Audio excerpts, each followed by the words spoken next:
Hello, അമ്മ മനസ്സിൻ്റെ പുതിയൊരു കഥയിലേക്ക് എല്ലാവർക്കും സ്വാഗതം. ചാനൽ ആദ്യമായിട്ട് കാണുന്നവരാണെങ്കിൽ ഒന്ന് സബ്സ്ക്രൈബ് ചെയ്തിട്ട് ലൈക്ക് ചെയ്യണേ. അപ്പോൾ ഒരുപാട് കമൻസ് കണ്ടു, എന്താ പറയുക, സീരിയൽ വളരെ മോശമായിട്ട് പോയിക്കൊണ്ടിരിക്കുകയാണെന്നൊക്കെ. പക്ഷേ എനിക്കിത് കുറച്ചൊരു ബെറ്റർ ആയിട്ടാണ് തോന്നുന്നത്. നമ്മുടെ മറ്റുള്ള സീരിയലിനൊക്കെ അപേക്ഷിച്ചിട്ട് നോക്കുകയാണെങ്കിൽ ഡെയിലി വ്യത്യസ്തമായിട്ടുള്ള കഥകളിലേക്കാണ് കഥ പോയിക്കൊണ്ടിരിക്കുന്നത്. പിന്നെ അങ്ങനെ ചെയ്യാൻ പറ്റുമോ, ഇങ്ങനെ ചെയ്യാൻ പറ്റുമോ എന്നൊക്കെ ചോദിക്കുമ്പോൾ സെയിം പാറ്റേണിൽ പോകുന്നതിനേക്കാട്ടിലും നല്ലതല്ലേ എന്തെങ്കിലുമൊക്കെ വ്യത്യാസം ഉണ്ടാവുന്നത്. എനിക്ക് കുറച്ചുകൂടി ബെറ്റർ ആയിട്ടാണ് ഇപ്പോൾ തോന്നുന്നത്. കാരണം ഒരേപോലൊക്കെ പോയി കഴിഞ്ഞാൽ പിന്നെ ഒരു ഭംഗി ഉണ്ടാവില്ലല്ലോ. എനിക്ക് അങ്ങനെയാണ് കേട്ടോ തോന്നുന്നത്. എൻ്റെ ഒരു പേഴ്സണൽ അഭിപ്രായം പറഞ്ഞതാണേ. അപ്പോൾ എന്ന് വെച്ച് കഴിഞ്ഞാൽ ചന്ദ്രിക അങ്ങാടിക്ക് ഇറങ്ങിയതാണ്, സാധനങ്ങളൊക്കെ വാങ്ങിക്കാൻ വേണ്ടി ചന്തയിലേക്ക് പോവുകയാണ്. ആ സമയത്ത് മലർ മുറ്റത്ത് കളിച്ചുകൊണ്ടിരിക്കുകയാണ്. മലരിനോട് പറയുന്നുണ്ട്, അമ്മ പച്ചക്കറിയൊക്കെ വാങ്ങിക്കാൻ വേണ്ടി പോവുകയാണ്, അതുകൊണ്ട് മോളിവിടെ ശ്രദ്ധയോടെ സന്തോഷത്തോടെ നിൽക്കുക എന്നൊക്കെ പറയുന്ന സമയത്ത് മലർ ചോദിക്കുന്നുണ്ട്, ഞാനും വന്നോട്ടെ എന്ന്. അപ്പോൾ ഒരുപാട് ദൂരം ഉണ്ടെടാ, അത്രയും ദൂരം എൻ്റെ മോൾക്ക് നടക്കാൻ പറ്റില്ലല്ലോ, മോളുടെ കാല് വേദനിക്കും, അതുകൊണ്ട് മോൾ ഇവിടെ നിന്നോ, അമ്മ പോയി വാങ്ങിയിട്ട് വരാമെന്ന് പറഞ്ഞിട്ട് മലറിനെ അവിടെ ആക്കിയിട്ട് ചന്ദ്രിക തനിയാണ് പോകുന്നത്. ആ സമയത്ത് മലറിന് ആകെ വിഷമാവുകയാണ്. അവളവിടെ ഇരുന്നിട്ട് സിദ്ധുവിനൊപ്പം അവിടെ ചെന്നൈയിൽ ഉണ്ടായിരുന്ന സന്തോഷമുള്ള ദിവസങ്ങളൊക്കെ ആലോചിക്കുകയാണ്. മലരും സിദ്ധുവും അതുപോലെ തന്നെ പ്രിയയൊക്കെ കൂടെ കണ്ണുകെട്ടി കളിച്ചതും സിദ്ധു അവരോട് രണ്ടുപേരോട് സ്നേഹത്തോടെ പെരുമാറുന്നതും അങ്ങനെയുള്ള ചെറിയ ചെറിയ കാര്യങ്ങളൊക്കെ മലറിന് ഓർമ്മ വരുന്നുണ്ടായിരുന്നു. അവളുടെ കണ്ണ് അവൾ അറിയാതെ നിറയാണ്. അപ്പോൾ അവൾ ചിന്തിക്കുന്നുണ്ട്, അമ്മ അറിയാതെ ഒന്ന് സിദ്ധുവിനെ വിളിച്ചാലോ, അമ്മ ഇപ്പോൾ ഇവിടെ ഇല്ലല്ലോ. അപ്പോൾ വേഗം അകത്ത് പോയിട്ട് ഫോൺ എടുത്തിട്ട് സിദ്ധാർത്ഥിൻ്റെ നമ്പർ ഡയൽ ചെയ്യുകയാണ്. സിദ്ധാർത്ഥ് ഓഫീസിൽ പോകാൻ റെഡിയാകുന്ന സമയത്താണ് ഫോൺ റിങ് ചെയ്യുന്നത്. എടുത്തു നോക്കുന്ന സമയത്ത് ചന്ദ്രികയുടെ കോളാണ്. സന്തോഷത്തോടെയാണ് സിദ്ധു കോൾ അറ്റൻഡ് ചെയ്യുന്നത്. ഹലോ എന്ന് പറയുന്ന സമയത്ത് തന്നെ കരഞ്ഞുകൊണ്ടാണ് മലര് സംസാരം തുടങ്ങുന്നത്. സിദ്ധു. മലറിൻ്റെ ശബ്ദം കേട്ടപ്പോൾ സിദ്ധാർത്ഥും ആകെ പതറുകയാണ്.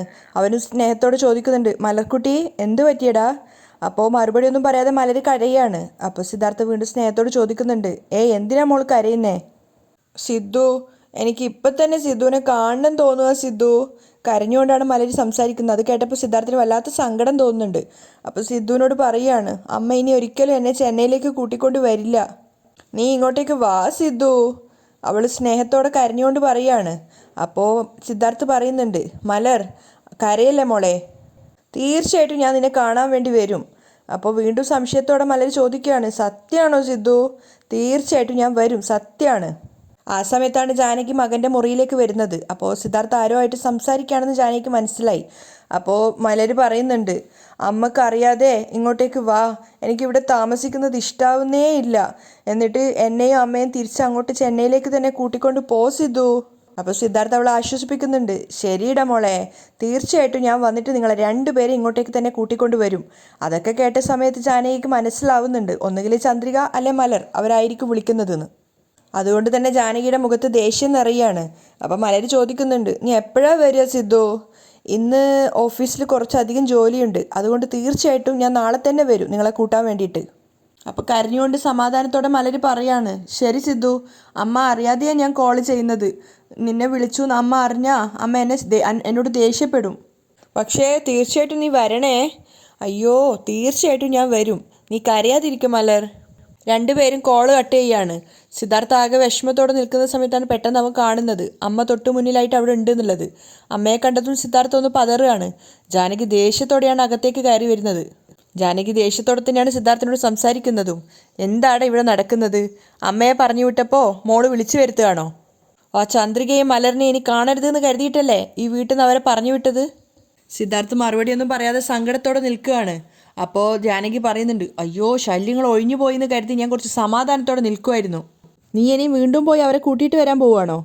അപ്പോൾ സിദ്ധാർത്ഥ സങ്കടത്തോടെ പറയാണ്, അമ്മ അതൊരു കുഞ്ഞാണമ്മ, പാവം അമ്മ, അത് എന്നെ കാണാൻ പറ്റാത്തതിൻ്റെ സങ്കടത്തിൽ ഫോൺ ചെയ്തിട്ട് കരയാണ്. അപ്പോൾ ജാനകി പരിഹസിക്കുകയാണ്, അവൾ കരഞ്ഞു കഴിഞ്ഞാൽ അപ്പം തന്നെ സങ്കടം കൊണ്ട് നീ അങ്ങ് പോയി കൂട്ടിക്കൊണ്ട് വരുമായിരിക്കും അല്ലേ? ഞാൻ മനസ്സിലാവായിട്ട് ചോദിക്കുക, ആ മലരിന് നീ ആരാണ്? അവളുടെ സ്വന്തം അച്ഛൻ ജീവനോടെ നിൽക്കുമ്പോൾ അവളെന്തിനാണ് നിന്നെ കോൾ ചെയ്യുന്നത്? അപ്പം സിദ്ധാർത്ഥും സങ്കടത്തോടെ ചോദിക്കുകയാണ്, എന്താ അമ്മ ഇങ്ങനെയൊക്കെ സംസാരിക്കുന്നത്? ഒരു ദയവും കാരുണ്യം ഒന്നുമില്ലല്ലോ. മലരൊരു കുട്ടിയാണമ്മ, അവൾ എൻ്റെ മേലെ എത്രത്തോളം സ്നേഹത്തോടെ നിൽക്കുന്നതെന്ന് നിങ്ങൾക്ക് തന്നെ നന്നായിട്ട് അറിയാലോ അല്ലേ? അവൾ എന്നെ കാണണമെന്ന് പറഞ്ഞിട്ട് കരയാണ്. എന്തൊക്കെ സംഭവിച്ചാലും ഞാൻ അവളെ കാണാൻ തന്നെ പോവും. അത് കേട്ടത് ജാനകിയുടെ ദേഷ്യം മുഴുവനായിട്ട് വരുന്നുണ്ട്. അവർ സിദ്ധാർത്ഥനോട് പറയാണ്, സിദ്ധു, അവസാനമായിട്ട് നീ കേട്ടോ, നീ ആ ചന്ദ്രികയും മലറിനെയും കാണാൻ പോവാൻ പാടില്ല. ഞാൻ പറഞ്ഞതിനെ അനുസരിക്കാതെ നീ പോകുവാണെങ്കിൽ നീ തിരിച്ചു വരുമ്പോഴേക്കും മരിച്ച ശവമായിട്ടായിരിക്കും ഞാൻ ഈ വീട്ടിലുണ്ടാവുക. സിദ്ധാർത്ഥ് ഷോക്കായിട്ട് നിൽക്കുകയാണ്. ആ സമയത്ത് ജാനകി പറയുന്നുണ്ട്, ഇത് സത്യമാണ് സിദ്ധു, എന്തിനാ അമ്മ ഇങ്ങനെയൊക്കെ പറയുന്നത്? സിദ്ധാർത്ഥ് ചോദിക്കുകയാണ്. പക്ഷെ അവനെ വകവെക്കാതെ അവർ തിരിച്ചാ മുറിയിൽ നിന്ന് ഇറങ്ങി പോവുകയാണ്. അതിനുശേഷം സിദ്ധാർത്ഥ സങ്കടത്തോടെ അവിടെ ബെഡിലിരിക്കുകയാണ്. അമ്മ എന്തുകൊണ്ടായിരിക്കും ഇങ്ങനെയൊക്കെ പെരുമാറുന്നത്? ഞാൻ നാളെ അവിടെ ചെല്ലുന്ന് ആഗ്രഹിച്ചിരിക്കുകയായിരിക്കും മലര്. ഇനി എന്താ ചെയ്യുക? സിദ്ധാർത്ഥ ആകെ കൺഫ്യൂഷൻ ആവുകയാണ്. അതേസമയം ചന്ദ്രികയുടെ ഗ്രാമത്തിലെത്തിയിട്ടുണ്ടായിരുന്നു മഹേന്ദ്രനും ലക്ഷ്മിയും. ഒരു സ്ഥലത്ത് വണ്ടി ഒതുക്കിയിട്ട് അയാൾ ഒരു കടയുടെ മുന്നിൽ നിർത്തിയ സമയത്ത് ലക്ഷ്മി ചോദിക്കുന്നുണ്ട്, ഇതെന്താ ഇവിടെ നിർത്തിയത്? ഇല്ല, ഏത് റോട്ടിലേക്കാണ് ഇനി നമ്മൾ പോകേണ്ടതെന്ന് എനിക്ക് മനസ്സിലാവുന്നില്ല, ഞാൻ ആ കടയിൽ പോയി ചോദിച്ചിട്ട് വരാം. അങ്ങനെ ആ കടക്കാരുടെ അടുത്ത് പോയിട്ട് ചന്ദ്രികയുടെയും മലറിൻ്റെയും ഫോട്ടോ കാണിച്ചിട്ട് ചോദിക്കുകയാണ്, ഇവർ ഈ അടുത്തുള്ളൊരു ഗ്രാമത്തിലാണ്, ഇവിടുന്ന് എത്ര ദൂരം ഉണ്ടെന്നൊക്കെ ചോദിക്കുന്ന സമയത്ത് അയാൾ വഴിയൊക്കെ പറഞ്ഞു കൊടുക്കുന്നുണ്ട്. ആ സമയത്ത് ചന്ദ്രികയാണെങ്കിൽ അവളുടെ വീട്ടിൽ ചെന്നൈയിൽ നിന്ന് കൊണ്ടുവന്ന ബാഗൊക്കെ എടുത്തിട്ട് ഡ്രസ്സൊക്കെ മാറ്റി വെക്കുകയാണ്, മടക്കി എടുത്ത് വെക്കുകയാണ്. ആ സമയത്താണ് അതിൽ ഫ്രെയിം ചെയ്ത് വെച്ചിട്ടുണ്ടായിരുന്ന മഹേന്ദ്രനും ലക്ഷ്മിയും അവർക്കൊപ്പം തന്നെ നിന്നിട്ടുള്ള ചന്ദ്രികയുടെയും മലറിൻ്റെയും ഒരു ഫോട്ടോ കാണുന്നത്, ഫ്രെയിം ചെയ്തൊരു ഫോട്ടോ.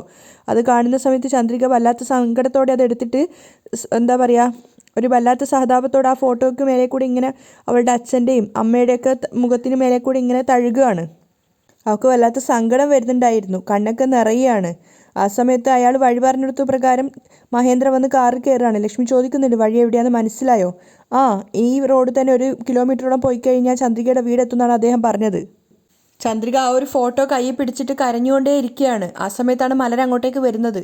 അവൾ നോക്കുന്ന സമയത്ത് അമ്മ കരയാണ്. അതുകൊണ്ട് ചോദിക്കുന്നുണ്ട്, അമ്മ എന്തിനാ അമ്മ കരയുന്നത്? ഏയ് ഒന്നുമില്ലടാ എന്ന് പറഞ്ഞ് കണ്ണ് തുറക്കുകയാണ്.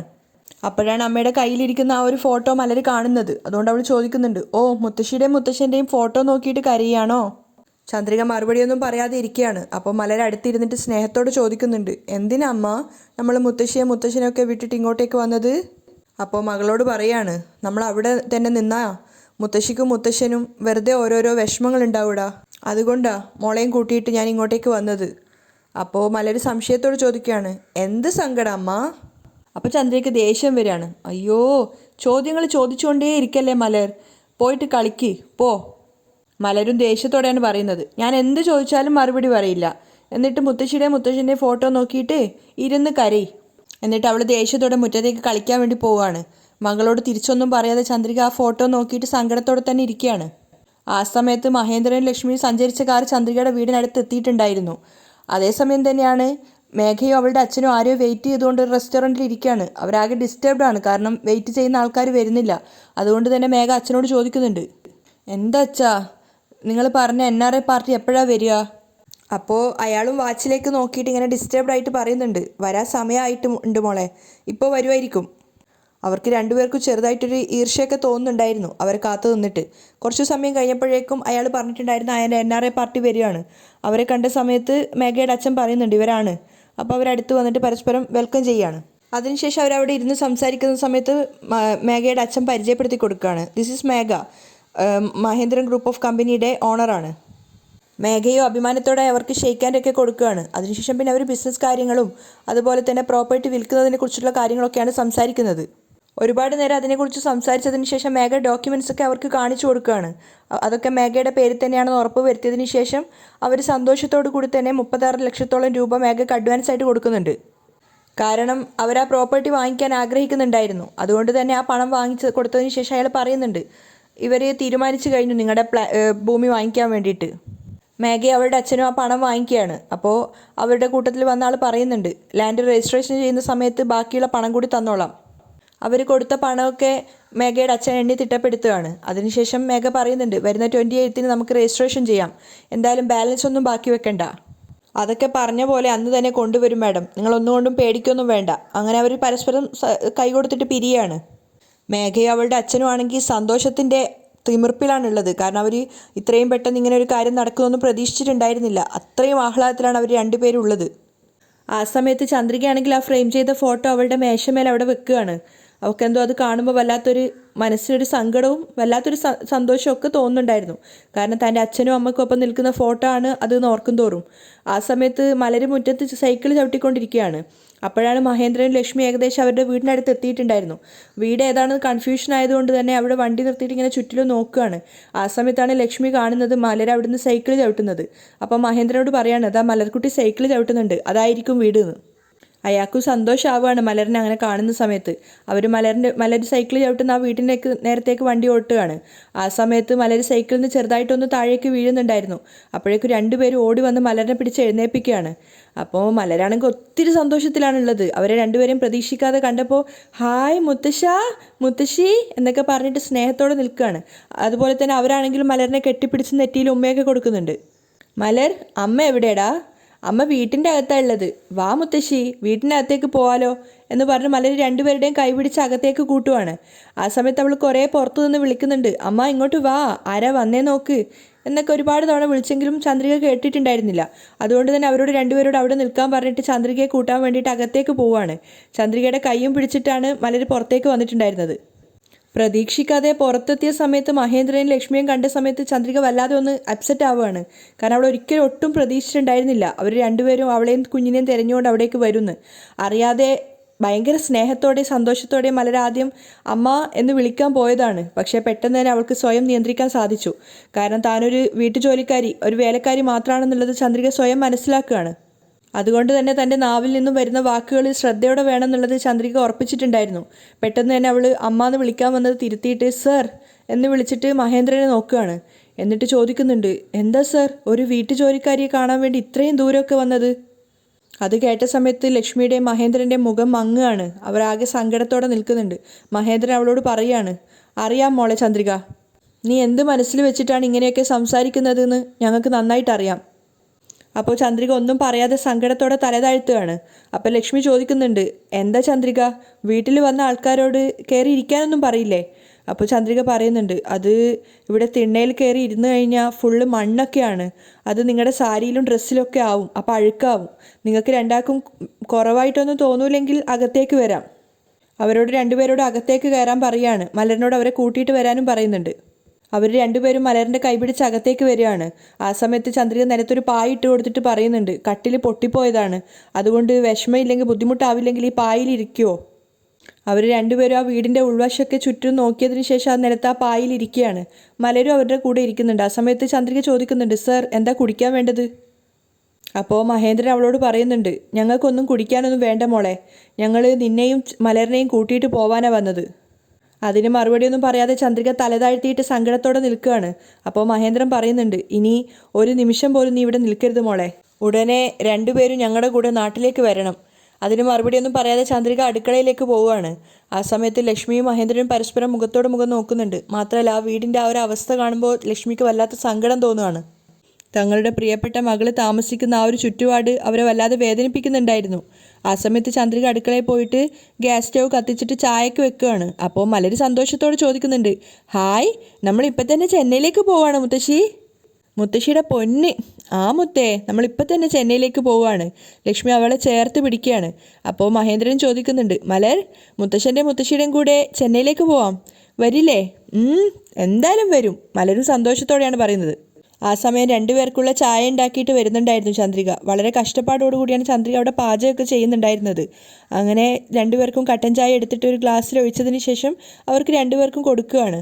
അവർ രണ്ടുപേരും അത് വാങ്ങിയിട്ട് ചന്ദ്രികയെ സ്നേഹത്തോടെ നോക്കുന്നുണ്ട്. ആ സമയത്ത് ചന്ദ്രികയും ഒരു ജോലിക്കാരി എന്നൊരു നിലയിൽ പറയാണ്, കുടിക്ക് സർ, കുടിക്കമ്മ, ലക്ഷ്മിയോട് പറയാണ്. അങ്ങനെ അവർ രണ്ടുപേരും അത് കഴിക്കുന്ന സമയത്ത് ആ ചായ കുറച്ച് ചൂടോടെ കുടിച്ച സമയത്ത് ലക്ഷ്മിക്ക് പെട്ടെന്ന് ശ്വാസം മുട്ടൽ പോലെ തോന്നുകയാണ്. അവരിങ്ങനെ നമ്മൾ ചായയൊക്കെ തൊണ്ടയിൽ പോയി കഴിഞ്ഞാൽ നമുക്കൊരു ബുദ്ധിമുട്ട് അനുഭവപ്പെടില്ല. അവരിങ്ങനെ ചുമക്കുന്ന സമയത്ത് മലര് വന്നിട്ട് തലയിലൊക്കെ തട്ടി കൊടുക്കുന്നുണ്ട്. അമ്മക്ക് അങ്ങനെ സംഭവിക്കുന്നത് കണ്ടപ്പോൾ ചന്ദ്രയ്ക്ക് വല്ലാത്തൊരു വിഷമം തോന്നുന്നുണ്ട്. പക്ഷെ അവൾക്ക് അങ്ങോട്ടേക്ക് പോകാൻ എന്തോ മനസ്സ് അനുവദിക്കുന്നില്ല. അതുകൊണ്ട് തന്നെ മലരാണ് ലക്ഷ്മിയുടെ തലയിലൊക്കെ ഇങ്ങനെ മുട്ടിക്കൊടുക്കുന്നത്. ശ്രദ്ധിച്ചു കുടിക്കും മുത്തശ്ശി, മലര് സ്നേഹത്തോടെ പറയാണ്. അത് കേട്ട് ലക്ഷ്മി പുഞ്ചിരിക്കുന്നുണ്ട്. അപ്പോൾ ചന്ദ്രികയും പറയുന്നുണ്ട്, ശ്രദ്ധിച്ചു കുടിക്കേ. അവർക്ക് മൂന്ന് പേർക്കും പരസ്പരം മുഖത്തോട് മുഖം നോക്കുമ്പോൾ വല്ലാത്ത സങ്കടം തോന്നുന്നുണ്ടായിരുന്നു.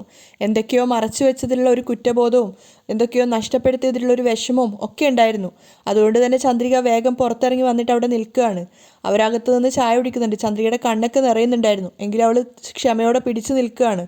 കാരണം അവർക്ക് മുന്നിൽ കരയില്ല എന്നൊക്കെയുള്ളൊരു വാശി പോലെ. അപ്പോഴും അവളുടെ കണ്ണ് നിറയുന്നുണ്ടായിരുന്നു. അവിടെയാണ് ഇന്നത്തെ എപ്പിസോഡ് വൈൻഡപ്പ് ചെയ്യുന്നത്.